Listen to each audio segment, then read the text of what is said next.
आज हम एक और बहुत बहुत इंटरेस्टिंग टॉपिक डिस्कस करने जा रहे हैं जो कि स्मार्ट मनी का ही गेम है। जो कि स्मार्ट मनी की करतूत होती है वो होती है false breakout and fake out.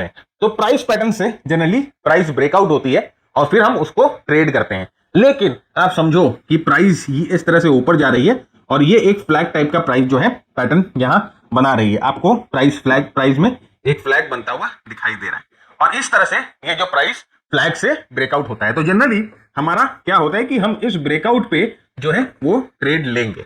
लेकिन आप जरा समझो कि यहां पर ये कंटिन्यू नहीं होकर प्राइस अगर वापस नीचे इस तरह से आए तो ये क्या होता है, इसे हम क्या बोलते हैं, इसे हम फॉल्स ब्रेकआउट बोलते हैं। मतलब कि ब्रेकआउट तो हुआ लेकिन झूठा ब्रेकआउट हुआ। अब यहां पर आप देखोगे कि ये एक चार्ट मैंने बनाया है।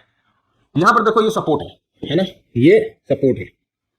प्राइस यहां पर रुकी है, प्राइस यहां पर आती है, वापस यहां पर रुकती है। तो ये आपको क्या हो गया, ये आपका सपोर्ट हो गया। सपोर्ट मतलब कि यहां पर बायर्स है, किसी ने तो प्राइस रोक रखा है ना, तो यहां पर बायर्स जो है वो ऑलरेडी मौजूद है। अब आप इस कैंडल को देखो और ये कैंडल ऐसा बनने के पहले कैसा हुआ होगा ड्यूरिंग द डे, इस तरह से हुआ होगा, इस तरह से हुआ होगा।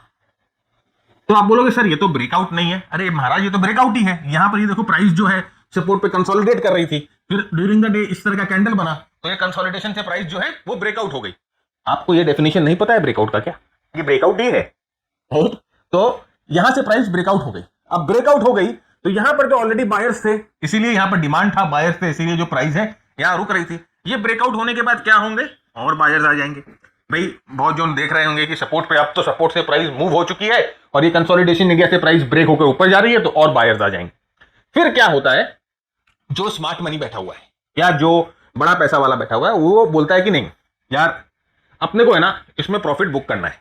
तो अब उसको अगर प्रॉफिट बुक करना है तो ये बड़े प्लेयर को तो सेल करना है, और जब वो बड़ा प्लेयर सेलर है तो उसको तो बायर चाहिए। तो यहां पर बायर्स लाने के लिए ये आर्टिफिशियल ब्रेकआउट होता है।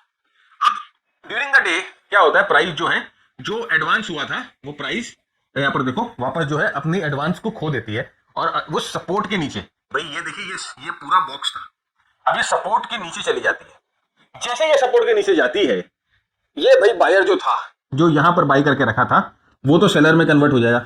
वो निकलेगा कि भाई सपोर्ट टूट गया। ये जो ब्रेकआउट पे बाई किए थे जिन लोगों ने, वो भी निकलेंगे, वो भी सेलर बन जाएंगे और यहां पर ऑलरेडी एक बड़ा सेलर तो मौजूद ही है। तो इसीलिए ये जो फेल्ड ब्रेकआउट हुआ उसका इंप्लीकेशन आप देखो, फॉलोइंग सेशंस में बड़े बड़े कैंडल्स जो है आपको दिखने लग जाएंगे और सेलर जुड़ेंगे और लोग बेचेंगे और फाइनली प्राइस जो है एक स्ट्रॉन्ग डिप लेगा।